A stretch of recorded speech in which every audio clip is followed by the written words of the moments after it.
let's start with a quick gut check. How often do you find yourself hustling and achieving and crossing the things off the list and still thinking it's somehow not enough? Like, no matter how much you do, there's this quiet pressure in the background saying, you have to keep going. You haven't earned your rest yet.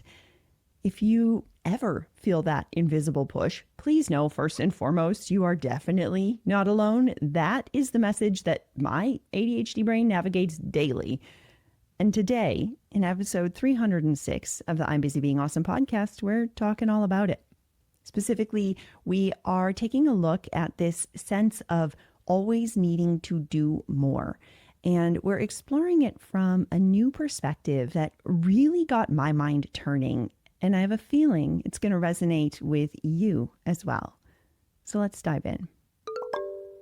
Hey, everybody. Welcome back to the podcast. As I mentioned in the introduction, today we are talking about this constant sense that so many of us navigate, that we could always do more or try harder or work longer.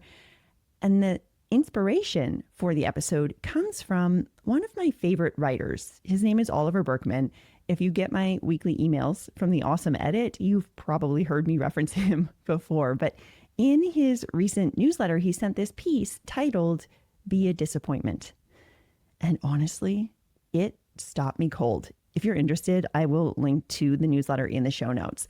Now, Oliver Burkeman doesn't specifically write about ADHD, but if you are part of this busy, awesome community, I am willing to bet that his words on this topic in particular will land hard for you too. So in this article, he offers a description of a type of personality that I'd never heard quite phrased this way before.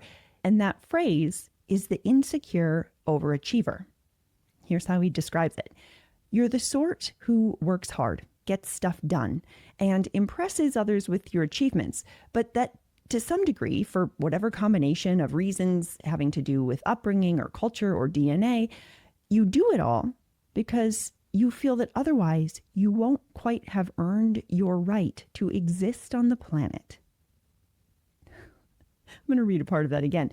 You're the sort who works hard, gets stuff done, and impresses others with your achievements. But to some degree, you do it all because you feel that otherwise you haven't quite earned your right to exist on the planet. Come on. I mean, if you're anything like me, that hits hard because here's the thing. I know that story.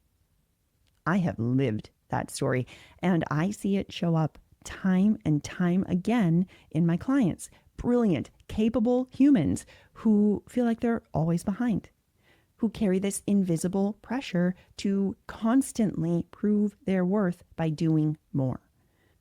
This belief that we have to earn our place by doing, by achieving, by pushing, it drives so much of what we experience. The perfectionism, the people-pleasing, the calendar that never has any room for breathing, the guilt when we try to rest, the voice that says, you haven't done enough to stop yet. So today we're going to slow down and really explore this idea. We're going to talk about what this insecure overachiever is and why I think ADHD brains could be especially vulnerable to falling into the pattern and how it might be showing up in your life. And then most importantly, how we can start loosening our grip on it with some compassion, with curiosity, with support. Because you, my friends, you are already doing enough. You don't need to do anything to be enough, quite frankly, because that is inherent. And today, you and me, we're going to practice remembering that. Sound good? All right, let's dive in. Starting from the beginning, what exactly is an insecure overachiever? We did get the definition from Burkeman, and I want to give another one as well, because the term insecure overachiever was first studied by Professor Laura Emson. She is a senior research fellow at Harvard Law School and spent years looking at the world of high pressure elite professional environments. So these are places like McKinsey and Goldman Sachs and big law firms, top universities. And what she found was fascinating. So she noticed that a lot of the top performers in these spaces had something in common. Yes, they were ambitious. Yes, they were capable. But underneath all of that success, there was this deep, often hidden sense of not being enough. And at their core, these individuals were pushing themselves not just to succeed, but to prove they deserved to exist in these specific spaces in the first place. So it wasn't just about doing well, it was about earning their place, proving their worth through achievement. Now, I want to clarify, she was not studying adults with ADHD, she was studying this type of insecure overachiever, okay? But now I want to bring it back to ADHD, because even if we're not working in consulting or finance, or we're just navigating a different industry or season of life or whatever, that sense, that belief that we have to do more and be more just to quote unquote be enough, it shows up everywhere. And while I won't say this is the case for all ADHD brains, because I don't believe that to be true, again, I will say it is likely the case for most of the people with ADHD brains and ADHD tendencies who are in this busy, awesome community. Because when we grow up with ADHD brains, hearing that we are not living up to our potential, when we are told we're too scattered, too sensitive, too much, not enough in all the wrong ways, it is so easy to internalize the idea that we just have to, overachieve, to break even. We learn to outrun the criticism. We learn to mask. We learn to push ourselves beyond the point of burnout, all while trying to convince the world and often ourselves that everything's fine. Everything's fine. How many times have we told ourselves that? I'm fine. It'll be fine. It's fine. I'm fine. So when we talk about insecure overachievement, I actually think about it like a survival strategy, a way that our brains and our bodies have learned to navigate a world that didn't always understand or support how we move through it. And if we learned to show up in this way as a form of protection, we can also learn to move through similar situations differently. But before we talk about how to do that, I first want to peel back a couple additional layers and look at why I think ADHD brains in particular are especially vulnerable to this pattern and what it's actually costing us. So first and foremost, I think one of the biggest reasons is rejection sensitivity. For a lot of us ADHD brains, even casual criticism can hit like a gut punch. It's not just feedback. It can seem like this full-on threat to our sense of belonging, our sense of worth. So what do? Well, we start working harder. We overachieve. We try to stay ahead of any possibility of rejection by doing more, better, faster. This was me all through academia. Because if we are impressive enough, maybe no one will notice the parts that we're afraid aren't enough, and where we're struggling and where we can't keep up. If we keep doing more, then hopefully we can hide any of those areas that someone might otherwise criticize. The second area is masking and overcompensating. So this second layer of masking and overcompensating, especially if we were diagnosed later in life, or maybe not at all, maybe we haven't had a diagnosis, we've often spent years trying to hide the parts of us that didn't seem to, quote unquote, fit. We became experts at pretending, again, we're fine, at staying late to finish what others might have finished more quickly, more easily. We got really good at triple checking everything to catch the mistakes that we were so afraid to make because our ADHD brains struggle with those details. I really love the duck in water analogy. I'm sure I've used it before, but I think it paints such an exact picture. We are like that duck in water where we found a way to glide relatively smoothly across the surface, but underneath, if you see our feet, we are constantly flailing about, just trying to stay up. We learned to survive by blending in while also working 10 times as hard to do so. And often that blending looked like overachievement. And in fact, many of us with ADHD have found ways to manage our symptoms so well through overworking, over-preparing, all the adaptations that we've made, that from outside, again, everything can look, quote unquote, fine. And I think that's one of the reasons why so many of us are overlooked in the diagnosis process earlier on, because we're able to, quote unquote, keep up. So we might be apparently thriving in our careers or managing households or earning degrees or checking the boxes. But my word, inside, we're barely keeping it together. As we know, outward success does not erase that internal work, the overwhelm, the sheer exhaustion. The third layer, perfectionism. Okay? This deep down belief that if we're not exceptional, we're not enough. It's that voice that says, it's not good enough yet. Keep going. You can't stop. It's not perfect yet. If you make a mistake, everything else is going to fall apart. And sometimes perfectionism doesn't just show up in that after. It shows up before. It shows up before we even get started. I talk about this as front-end perfectionism. I'll link to my podcast on that, by the way, if you're curious. But this could sound like, I can't get started until I have the perfect plan. I have to set everything up right. I need to do a little more research first. I'm just not ready yet. I have to make sure I've done enough. What if I pick the wrong thing? I need to make sure that I set everything up the right way. Let me just do a little more here before we start. It's that sense of needing everything to be lined up just right before we can even take that first step. And whether it is front-end perfectionism holding us back from starting, or back-end perfectionism keeping us stuck in endless polishing and tweaking, the result is still the same. We stay stuck. We stay exhausted.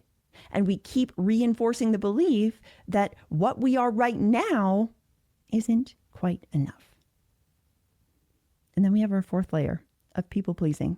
Okay, so this one comes right alongside perfectionism, and it's the fear that if we don't show up in the quote unquote right way, if we say no, if we set a boundary, if we ask for what we need, that we'll lose connection or approval or belonging. We'll disappoint someone.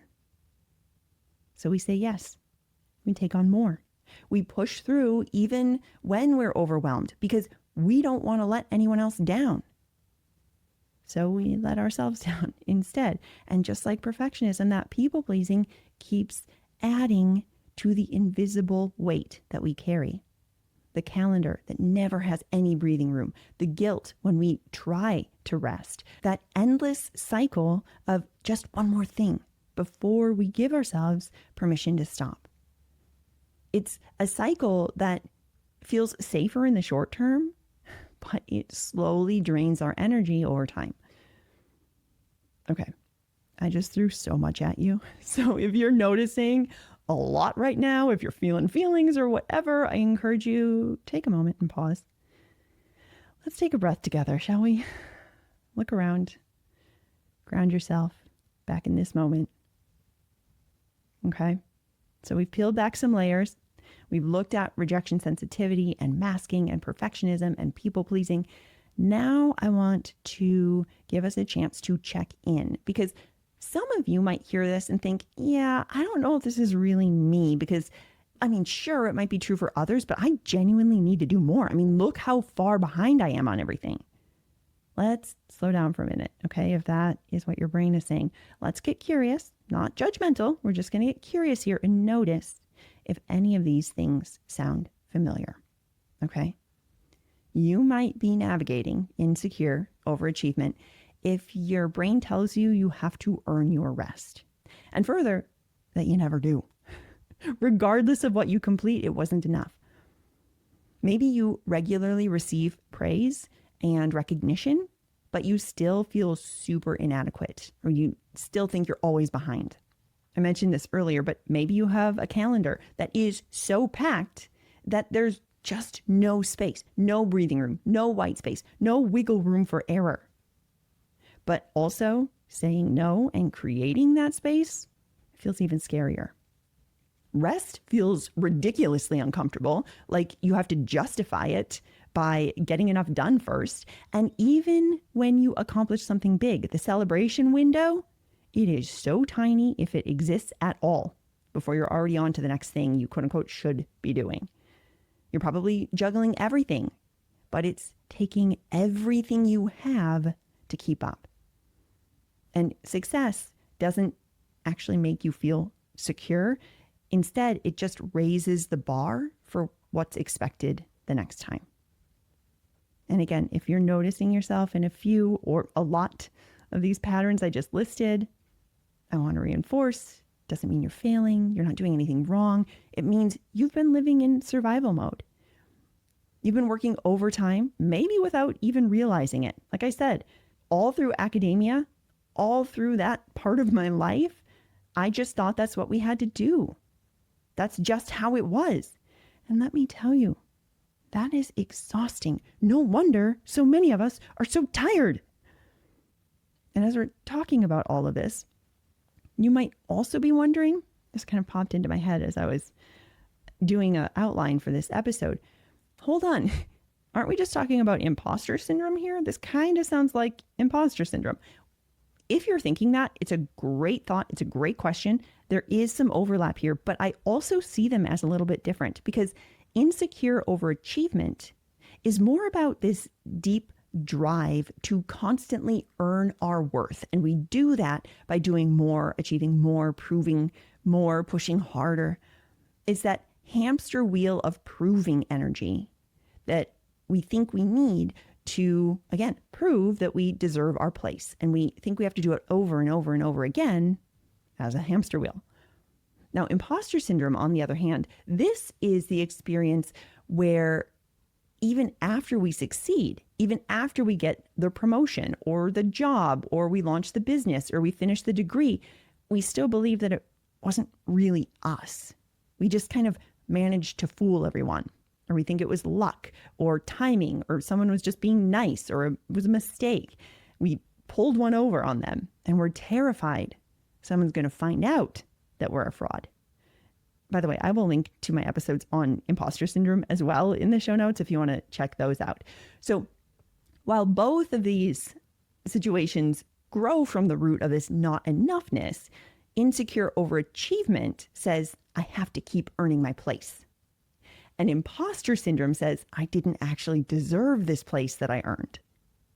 And honestly, for a lot of us, we're navigating both, which is super fun. Makes it even more important that we talk about how to start loosening our grip on these stories and do so with a lot of compassion and a lot of support. Because again, if we have learned these patterns to survive, we can also learn to move through the scenarios a little bit differently as well. And that's what I want to talk about next. How can we start stepping back? So now that we can see these patterns, maybe we even recognize how they've been showing up for us. Let's talk about what we can actually do, because the answer is not to hustle harder. It's not to outwork the doubt, prove your brain wrong. It's not to keep white knuckling our way through life. Instead, it's about creating the supports that do work for us. You know, I think one of the biggest challenges of being quote unquote successful but struggling is that it hides how much effort it takes behind the scenes. Many of us have spent years sprinting toward deadlines, juggling endless alarms, staying up late, finishing what seemed so easy for everyone else. And we've been praised for it quite often. I knew you'd get it done. Give it to so-and-so. They'll make it happen. They got this. But that kind of constant overcompensating, as we know, it's just not sustainable. It comes at a cost, a very significant cost. That cost is often burnout, anxiety, resentment, a combination of all three. So the goal is not to cope harder, okay? The goal is to support ourselves better and more sustainably. It's to stop making our worth conditional on our output, and to start building systems and mindsets that let us be enough even when we're not doing anything at all. And while this is very deep work, okay, it's not about flipping a switch overnight. It is work I continue to do myself. There are definitely steps we can start practicing, one small layer at a time. Okay, and I'm going to share 5 of them with you here. The first is to simply name the pattern, because before we can shift anything, we have to see it. We have to see it happening. So when you notice yourself saying just one more thing before we stop for the day, or feeling like you have to say yes to everything because your brain says you should, okay, pause, name that. Oh, there's the insecure overachiever. There it is. Yep, happening right there. Because naming it helps us create a little bit of distance between it and a little more awareness around it. And that is the first, and I would argue one of the most important steps toward change. If we don't see it, we don't know it's there. Number 2 is to focus on progress. Okay? Our brains are going to want perfection right away. Get it right the first time. Our brains tell us that unless we do it flawlessly, it doesn't count. What I want us to do is focus on progress, because progress reminds us that done is better than perfect, that forward is better than frozen. And when you catch yourself getting stuck in front end or back end perfectionism, you can ask yourself, okay, what would an 80% version look like today? Heck, what would an 85, 88% version look like today? What if we just didn't do 110%? What is one small step forward, even if it's messy?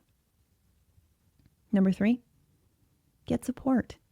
We are not meant to figure this out alone. Whether it's support in coaching or therapy or a supportive community, even one safe, trusted person to talk to, it can make such a night and day difference. Sometimes the most powerful thing is having someone reflect back to you, you're doing enough. You are enough right now without doing another thing. Number 4, practice small acts of disappointment, a la Oliver Burkeman. So this 4th tip, it comes directly from Oliver Burkeman and his beautiful piece, Be a Disappointment, which again sparked this whole conversation today. Sometimes healing means letting someone down a little bit on purpose. It means not answering the email immediately. It means saying no to the extra project, not changing around your entire schedule when someone made a mistake in theirs, stopping when you said you would, even if everything isn't perfectly finished. It means practicing tiny acts of disappointment in very low stake ways and showing your brain it's okay. The world didn't actually end. You're still safe. You're still worthy. You're still enough. And each time you do this, you build a little more trust with yourself and you loosen that old exhausting grip of overachievement. And then number 5, choosing rest and trust. This might be the hardest one. I mean, wow. For me, the hardest is a toss-up between choosing rest and trust or disappointing someone else. But I will say that choosing rest and trust is certainly the most powerful. Rest before your brain says you've earned it. Trust that before you check every single box, it's okay. You could stop. Practice telling yourself, I'm allowed to stop right now.